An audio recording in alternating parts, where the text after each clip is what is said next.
What's going on? Hey, oh, whoa, it's time for Roly Boulder. Roly Boulder? Roly Boulder of Ages. I'm back in control of the boulder now. Sadly. Sadly. And here we have King Fancy Pants. Oh, that is King Henry? That is King Fancy Pants. Along with Catherine of Aragon and then Anne Boleyn, who walked off. Whoa, Catherine of Aragon? Yeah. Oh, that's no, shitty. Not. I can't believe that. It's like, man, you have this great kingdom, and then you have to go and make a shitty movie out of it. And then... That's pretty much it. You never hear a potential sequel to that movie, and it kills all interest there is in the other two movies that haven't come out yet?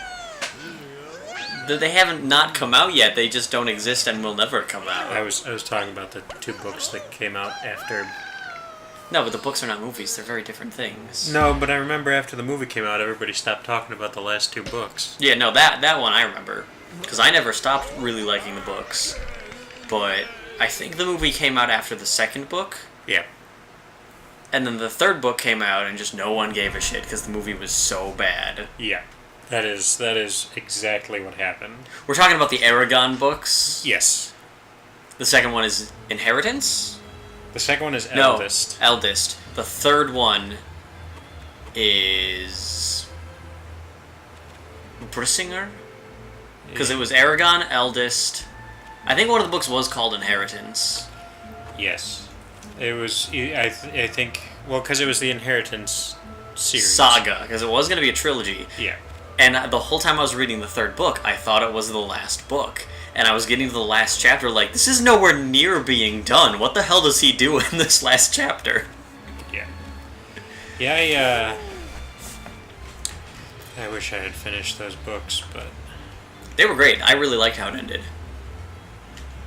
Sadly, popular culture, if it's not a good movie, clearly it's not worth anyone's attention anymore. Yeah. There's no... Oh, there it is. There's no what? I was trying to find where the mine was. What I normally do is you go off screen and then you can click on the little icon and it snaps you to the mine. So there might only be one because it's only giving you one little... There's two of them. Oh, yeah, that's you. So Henry VIII, he was a guy. He was the King of England, and he's the father of Elizabeth I, who you may know as the Queen from when Shakespeare was around. The Queen from when Shakespeare was around. Okay, sure. Hence the terms Elizabethan England. I think I'd much prefer to talk about Aragon than Henry VIII. Yeah, and why is that? I don't know. I actually know stuff about Aragon. Because I only read the first two books, and I mean, maybe I'll read the last two eventually. They're good. But I don't know. I feel like I would have to reread the first two again. I just have so many other books right now that I have to read. Yeah, you've got to read Candy Wrappers and Bowling Pin with your name on it. Where are Candy Wrappers? It says right there, Candy Wrappers. Oh, that's a puzzle. No, that's a book. That's your book pile. No, that's You're also going to read Fightin' Irish. That's a puzzle. You're also going to read Discarded Target Bag. It's not discarded. I just have something in there that I don't have. And look at you falling off the face of the planet. Yeah, I see you're using my favorite ball. With the Hand of Saruman on it. No, it's Wilson. We've been over this. Yeah, but it's white, so that makes it the Hand of Saruman. No, it only looks white because... If it was red, it would be Wilson. Yeah, I guess. I can't argue with you there. I mean, I could. And I haven't even seen that movie. Castaway? Yeah. You haven't seen Castaway? No. That's I don't know. a shame. There's not a whole lot of Tom Hanks movies that I've been too interested in. So Castaway, I mean, I'm sure people... Castaway is it was one of those weird, because it was in the 90s, right? Yes. Oh, shit. And I remember this was shortly after Robin Williams died. I was like, man, I want to watch a Robin Williams movie. And I'd always remembered really liking Bicentennial Man. Was he not in... Or no, he was in... Was he in Bicentennial Man? He was the lead of Bicentennial Man. Okay. Because the whole point of the movie was... It's just a generic, helper robot. Yeah. but he slowly starts like getting emotions, Okay. and he outlives a lot of the family that brings him in, because he's a robot. Right. He doesn't really die. But he meets this like weird eccentric scientist guy, and his whole point is, I want to make robots more human. Okay. So I'm going to give you, here's ways to get hair, here's ways to give you the feeling of touch, and all that weird stuff. And finally he gets to a point, and I'm going to backtrack. The whole point I was trying to make is that it's more of just a story of this robot's life than it is like a plot. Okay. And I feel like we saw those more in 90s movies. Because now it's always going to be like, okay, what's the plot? So-and-so is trying to do this, and this exciting thing happens. And it's never just, I don't know, it's just a robot, and he just kind of is there. He's just kind of a robot. Well, especially, you always hear stories about studio executives, and like, oh, well, we gotta do this, we gotta do this. We have to put in certain things, because that's what makes a movie big and popular. And like, you watch the Bicentennial Man, there's no villains. There's a couple people that are like, it's weird that you're trying to be human. But because he lives for, bicentennial years, Oh, that would explain the name. Okay. it kind of skips around a lot. Where it's like, boom, now he's in the family, and the family has a little girl. And then all of a sudden he comes back many, many years later, and the little girl is all grown up. And it just kind of keeps going and going and going. And then eventually he falls in love. With the girl? I think it might be with the girl. Because she ends up living for a really long time, because by then Humans can live longer. humans can live longer. And by the end of the movie, his whole struggle is he wants to be officially recognized as human. Dang it. And the movie, spoiler alert for Bicentennial Man.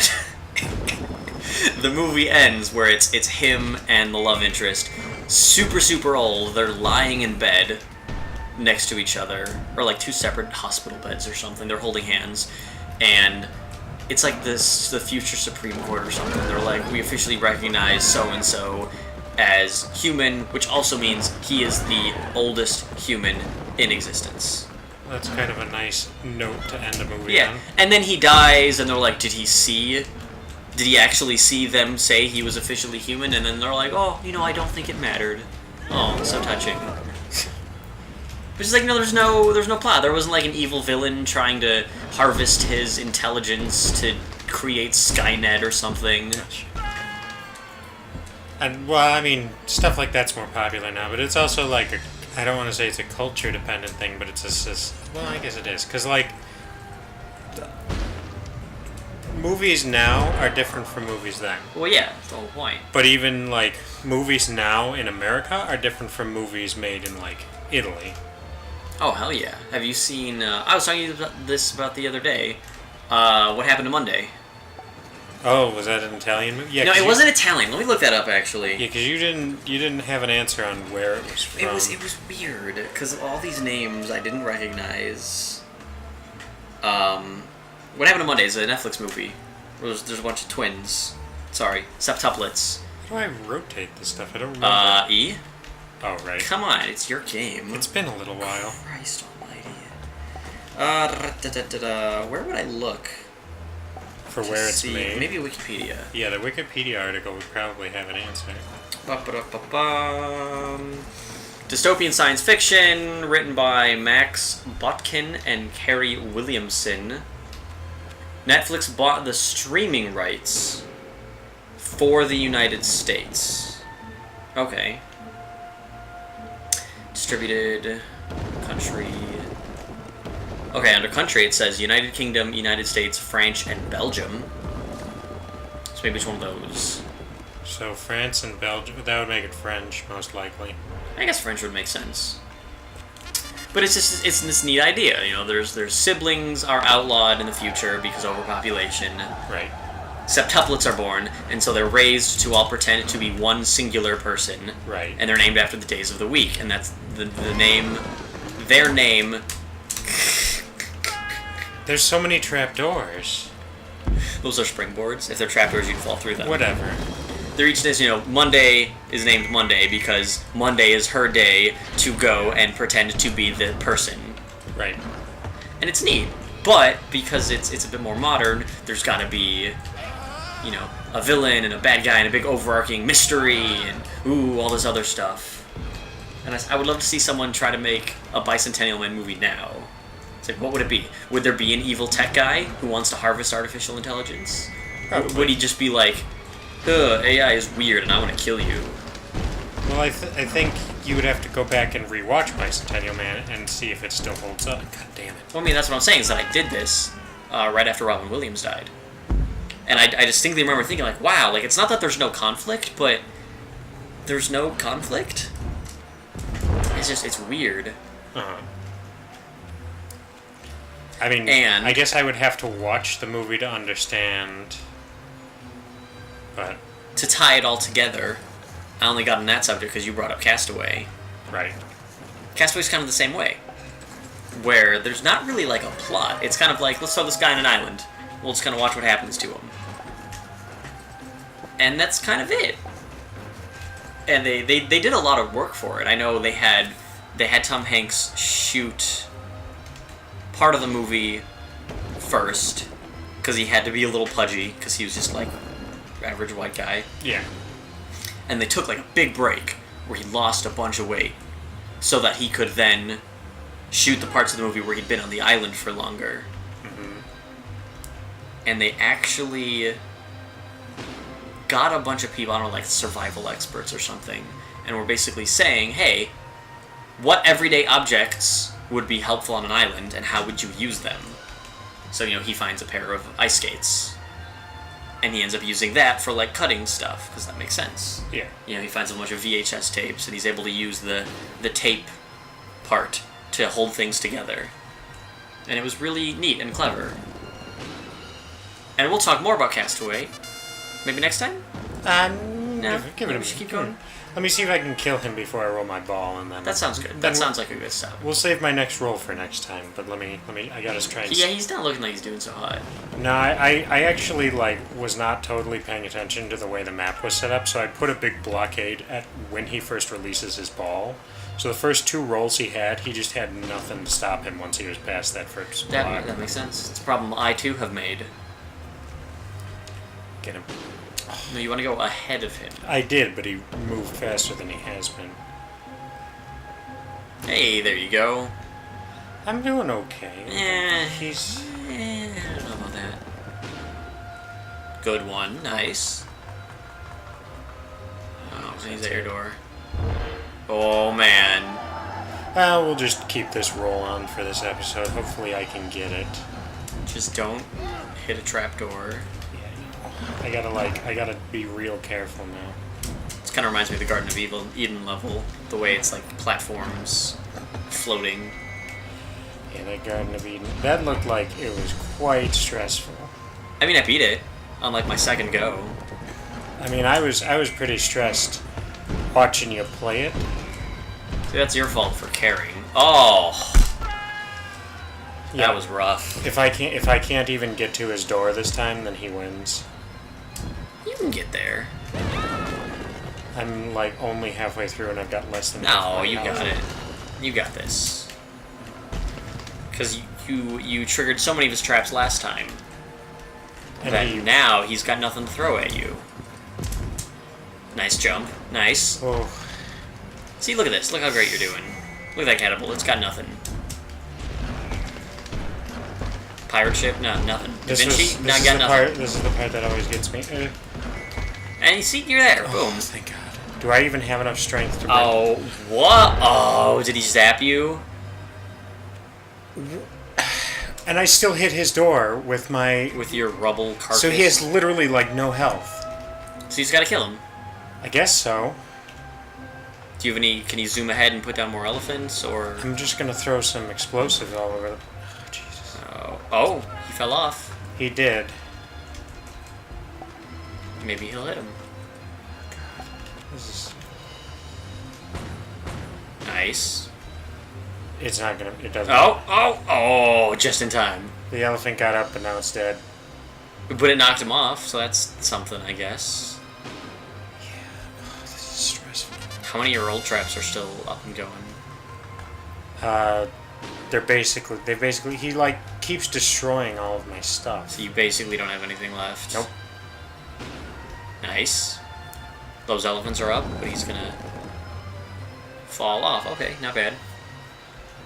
Where are they gonna put him back? Come on, you do it. You can do it. Zapparoo. All right. What is he? Is he gaining? Oh, he's trying to jump across. At least he's being an idiot about this. Yeah. You're very much looking out there. Nice. Go get him, elephant. Oh no. He killed the elephant. It didn't even. He survived the gauntlet. This means the last 2 times I've played, I've lost. Well, you gave it your best shot.